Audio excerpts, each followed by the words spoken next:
Hola Diego, ¿cómo va? Hola, ¿qué tal? ¿Cómo andas, Juan? ¿Cómo te va? Bien, ¿vos? ¿Qué Bien, andás? bien.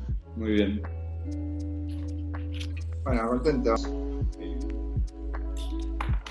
Pero bueno, tematizarlo y encontrarnos y fluir. Bueno, ¿En qué muchas andás? gracias por estas conversaciones que a mí me dan tema para reflexionar acerca de cómo estamos haciendo nuestro vivir social en estos tiempos de cuarentena y Total. cómo nos relacionamos, y a partir de esta relación interpersonal vamos configurando la red en la cual vivimos, la red humana, vital. Gracias. ¿En qué anduviste esta semana? ¿Con qué te encontraste? Eh, es un momento hermoso para mí, es un momento de creación de espacios, en la iniciativa que estoy emprendiendo desde el año pasado de aprendices, todo lo que tiene que ver con procesos de innovación y procesos, el fenómeno, digamos, humano en la innovación, el fenómeno de la conciencia, y por otro lado, también creando un espacio que tiene que ver con la matemática, y la matemática entendida con una definición que hace poco encontré, me pareció muy reveladora. Hay gente que desde hace 30 años dice que la matemática es la ciencia de los patrones, la ciencia de distinguir las regularidades en nuestra vida, lo que se conserva en nuestro vivir, también en el mundo de ideas nuestro, y aquellas cosas que no se conservan. O sea, parecido al pensamiento sistémico, esta definición de matemática. Genial. O sea, te encontraste con una definición de matemáticas. A mí siempre me surgió una pregunta escuchando a Puerto Maturana, que en una entrevista y en varios momentos dice que todo sistema racional se fundan en premisas aceptadas a priori por los gustos o las preferencias, o sea, por el mundo emocional. Que cualquier sistema racional que vos elijas o lógico, si vas a las bases de la creación o a las premisas, podrían llegar a ser arbitrarias, o sea, pueden ser arbitrarias, digo, la base principal. Aunque luego se haya desarrollado como un sistema lógico que tiene sentido en ese sistema lógico, y un montón de vertientes y un montón de cosas, las premisas siempre son asumidas desde una emoción en algo que podría considerarse arbitrario, sin mucha lógica. Entonces... No. A ver, una cosa es que las reglas del juego se elijan arbitrariamente. A partir de ese momento hay una lógica del juego que no es arbitraria, que está inscrita en las reglas, como el fútbol, digamos. O sea, la regla, claro, no toques la pelota con la mano, más que nada nos sirve para distinguir qué cosa es fútbol como actividad de lo que no lo es. O sea, en el momento que se asume la premisa ya empieza a tener lógica, por supuesto. A partir de ahí hay una lógica, claro, sí. Es ilógico que en fútbol quieras meter un gol con la mano. No está de acuerdo con la regla de juego de no tocar la pelota con la mano. Por lo tanto, todo el pensamiento lógico, toda la estrategia, todo el devenir del fútbol va a tener que ver con las posibilidades que sí te permite esa negación. O sea, una negación te abre un mundo de afirmaciones, de sí. Un no contiene infinitos sí. ¿Sí? Lo mismo pasa en la matemática. qué jugadas son posibles a partir de asumir ciertas reglas de juego. Y vos, como bien dijiste, son arbitrarias. Y esto que hoy decimos livianamente, que dependen de una elección humana, durante mucho tiempo no lo teníamos tan claro. Hace alrededor de 2500 años, 2400 años, un señor llamado Euclides compila las reglas de juego de la geometría en un libro famoso que se llamó Elementos, con parte de resultados propios y parte de resultados heredados de sabios previos a Euclides. Este libro Elementos, durante mucho tiempo fue como una especie de arquetipo de la matemática, dado que ponía reglas y luego con esas reglas jugaba el juego de la geometría. Por ejemplo, todo triángulo rectángulo es tal que la hipotenusa al cuadrado es igual a la suma de los cuadrados de los catetos. Eso es una consecuencia más o menos oculta de las reglas de juego de Euclides. En el siglo XIX hubo un grupo de personas que dijeron, ¿qué pasa si en el juego de la geometría tomamos esta regla y la cambiamos por esta otra regla? ¿Sí? Y se generó otra geometría, ¿sí? Otra manera de mirar la geometría que al principio pareció carente de todo sustento real. Sin embargo, encontró una inmensa aplicación, las geometrías no euclidianas, en fenómenos tales como relatividad, cosmología y fenómenos que ocurren cuando nuestro espacio no es en algún sentido plano. Después, si a alguien le interesa, después hablamos de eso. Es re interesante eso, más allá de lo concreto de la cuestión matemática. O sea, en ese siglo se asumía ya que el mundo era así o que la matemática era así. ¿Era esperado eso nuevo que surgió? ¿O ya con lo que en las premisas que ya se sostenían ya estaba bien para explicar el mundo? O sea, ¿por qué surge un nuevo paradigma o por qué surge una nueva premisa que posibilita cosas? ¿Se entiende mi pregunta? No te sabría decir, o sea, eso del por qué no sé. Lo que te puedo decir es que hubo un serio cuestionamiento a cómo se jugaba el juego. Eso ocurrió en el siglo XIX. El juego de la matemática, de ser un juego, de pensarse como un juego eterno e inscripto en la naturaleza, donde nosotros los seres humanos descubrimos esa matemática que está incrustada en el mundo natural, del mismo modo como Colón descubrió América, ¿sí? Claro. Descubrimos algo que preexiste y es objetivo y no tiene que ver con nuestra propia manera de mirar.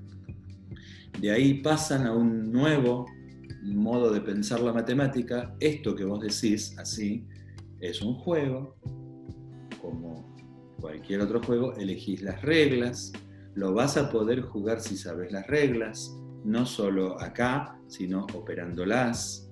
Y si es cierto, dijeron los matemáticos, que es un juego y que las reglas son elegidas, podríamos haber elegido otras. Y eso fue lo que hicieron unos señores llamados Riemann y Lobachevsky, dos matemáticos. Dijeron, bueno, elijamos otras reglas. Tomaron una regla, te puedo contar, la regla era: por un punto externo a una recta solo pasa una única paralela.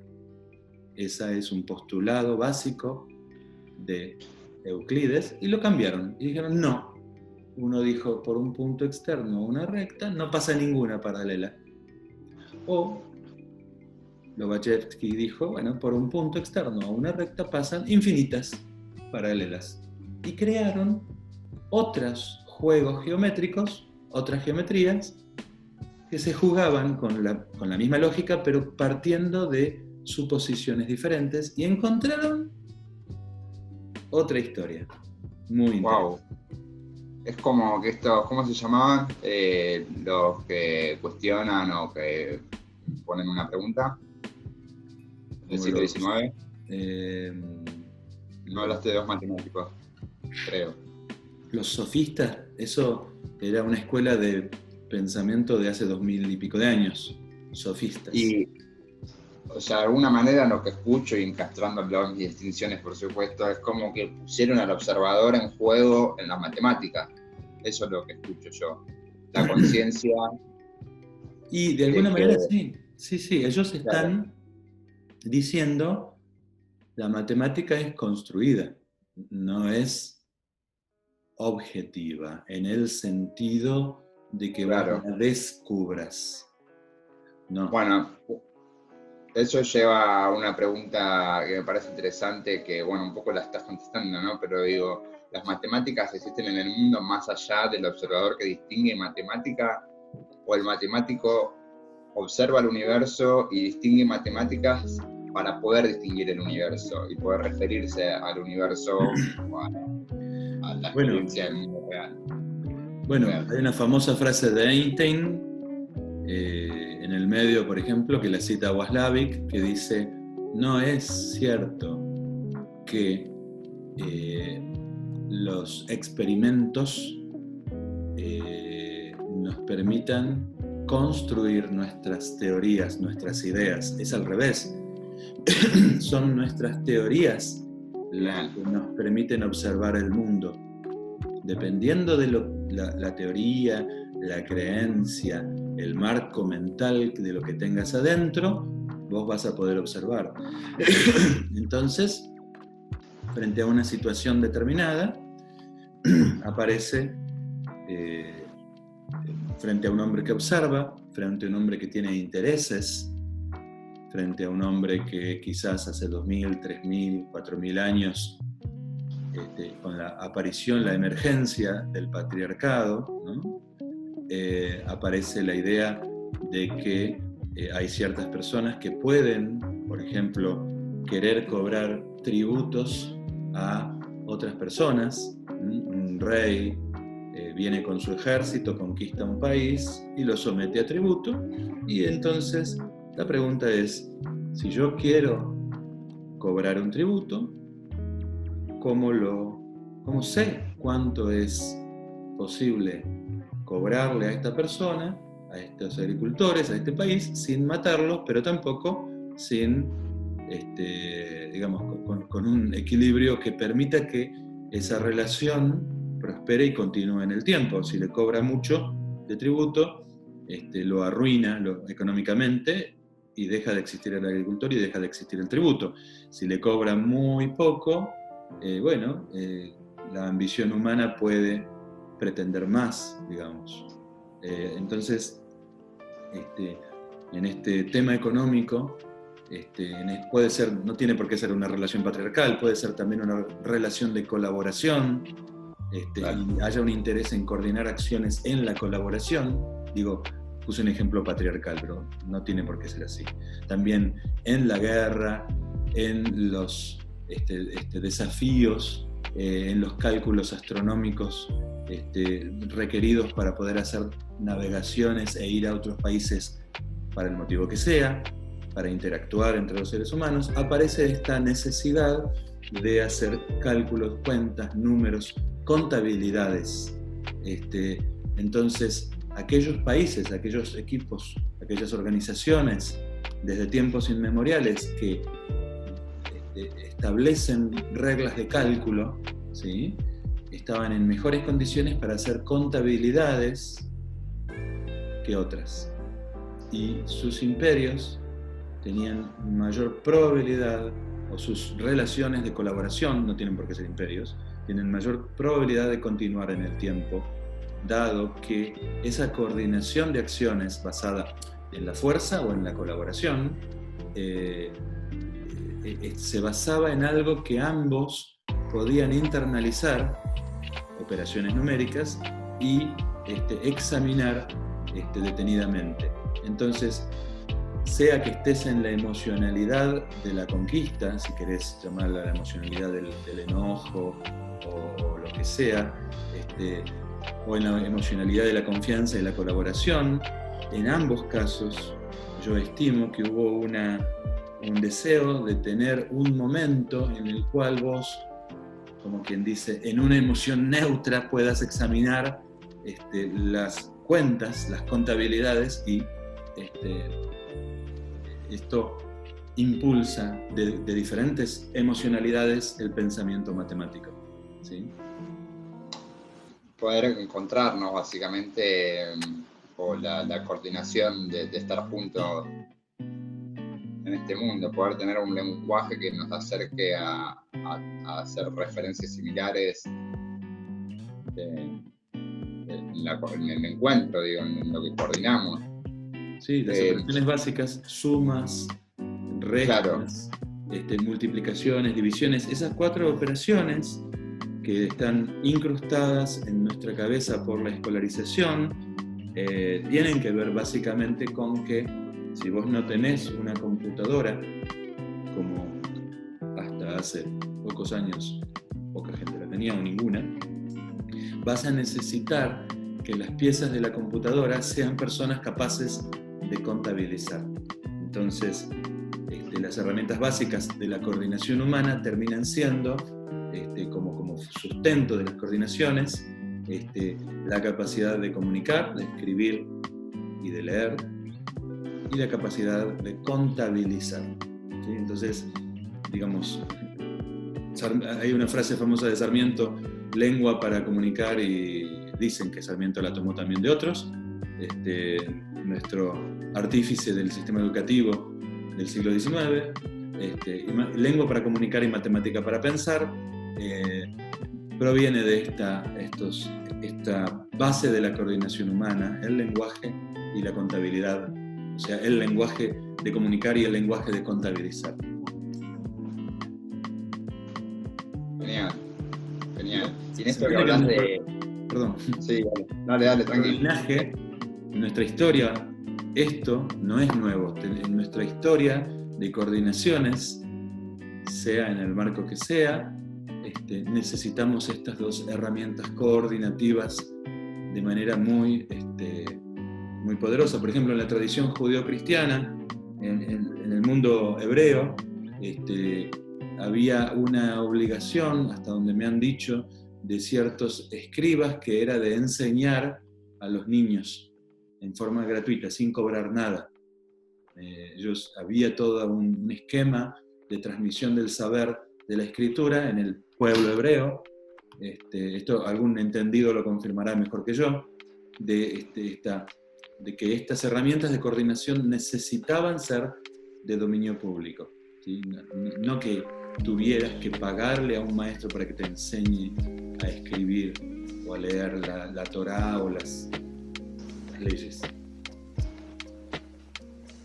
Y hablábamos antes de empezar a grabar este tema me contabas del debate actual de la matemática, el debate caliente, lo llamaste. ¿Con qué tiene que ver eso? Pues tenía un poco que ver con esto de si la matemática define el mundo o no lo define. Por ahí entendí que iba. Pero el punto es, en este edificio, digamos, no sé, en este entramado de saberes que denominamos matemática, por un lado, una pregunta es, ¿cómo distinguimos nosotros la matemática de lo que no lo es? Es una pregunta que no es tan sencilla de responder. ¿Cómo nosotros entendemos, cómo podemos observar la relación que hay entre la matemática y el mundo, dado que durante mucho tiempo se sostuvo que la matemática, por ejemplo, al decir de los científicos del siglo XVI, no me acuerdo si era Galileo o alguno de ellos, que decía que la naturaleza, sus leyes, estaban escritas en el bello lenguaje de la matemática, ¿sí? Entonces había algo que estaba entrelazado o incrustado que daba el basamento a la naturaleza, era la matemática que nos preexistía y nosotros somos descubridores de esas bellas y hermosas ecuaciones, leyes y geometría. Otros, a partir del siglo XIX, dicen no, hay un juego que nosotros inventamos, que lo inventamos a nuestro antojo, y luego encontramos, sin embargo, este juego tiene relación con el mundo natural.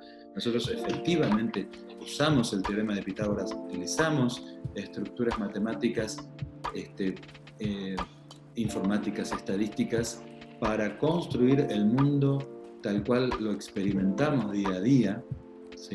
Por lo que sea, por ejemplo, no puede pensarse el mundo de los gamers sin matemáticas, es absolutamente impensable.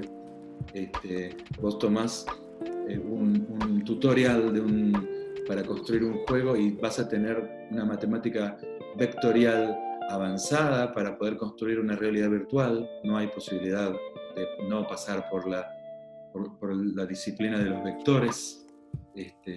Algunos tutoriales parecen calcados de un curso de primer año de matemática para ingeniería. A mí me ha sorprendido. O sea que si vos odias la matemática y querés ser un gamer o constructor de realidades virtuales, yo diría que reconsideres tu relación con la matemática. Si no querés llamarla matemática, ok, pero vas a pasar por ahí.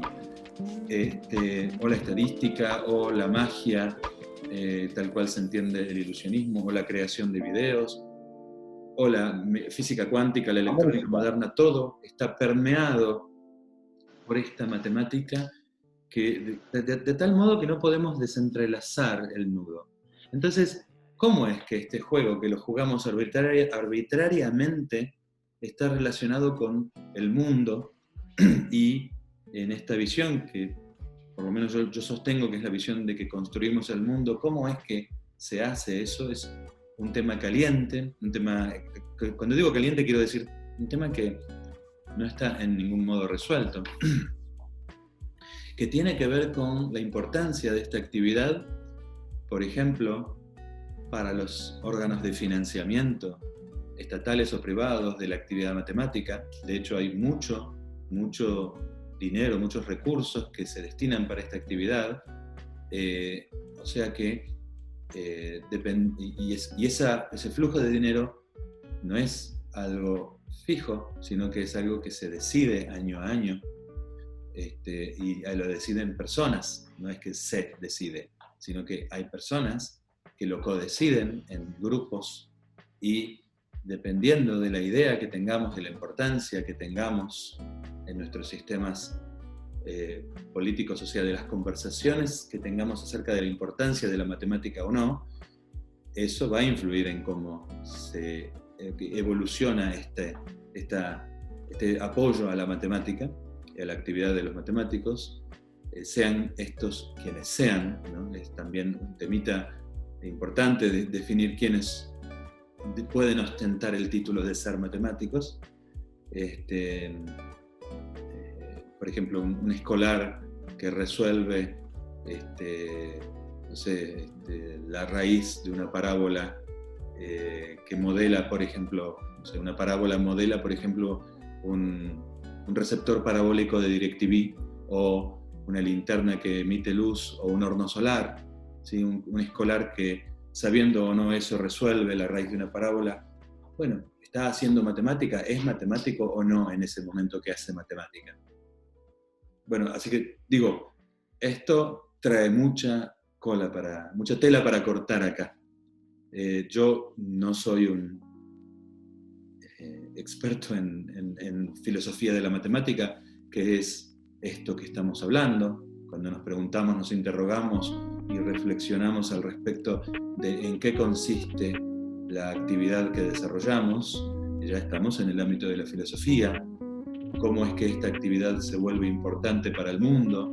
¿Cuáles son las expectativas que razonablemente podemos sostener al respecto de la actividad matemática? No sé, es un lindo tema para... Yo me enteré hoy conversando con vos que había escuchado alguna vez lo de la filosofía de la matemática, pero comprender que hay todo un mundo que piensa la matemática desde acá me partió la cabeza, me encantó. Gracias, Diego, por este recorrido matemático y cómo colabora en la creación del mundo. Me encantó todo lo que charlamos hoy.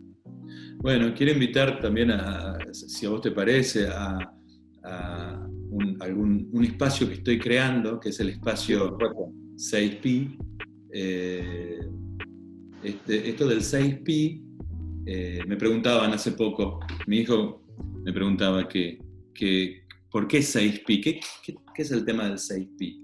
Bueno, el 6Pi te lo muestro con un gráfico. ¿Sí? Agarro una hojita en blanco. 6Pi en matemática es una secuencia de 3 vueltas alrededor de un origen. ¿Sí? Esto, si alguno se acuerda,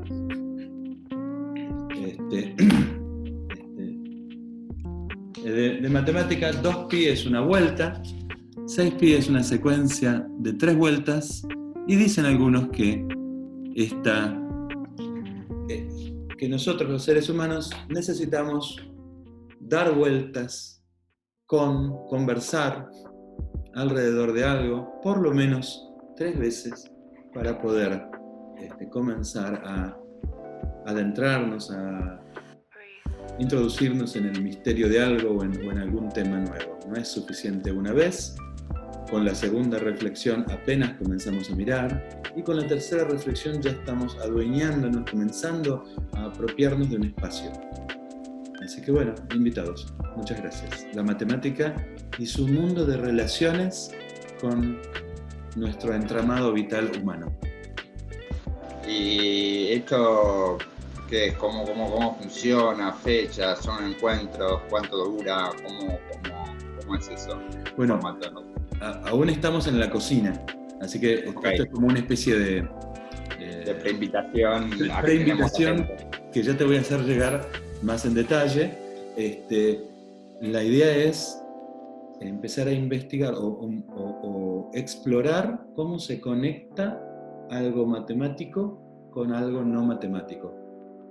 ¿Qué conexiones hay? O sea, ¿qué conexiones hay entre la hipérbola y el mundo de la navegación? Una curva matemática, y cómo esa curva matemática y ese saber termina siendo un sistema mundial de navegación pre-GPS. Genial, Dieguito. Muchas gracias por tu tiempo y por esta conversación. Muchas gracias. Hasta la próxima. Abrazo. Hasta luego. Nos vemos.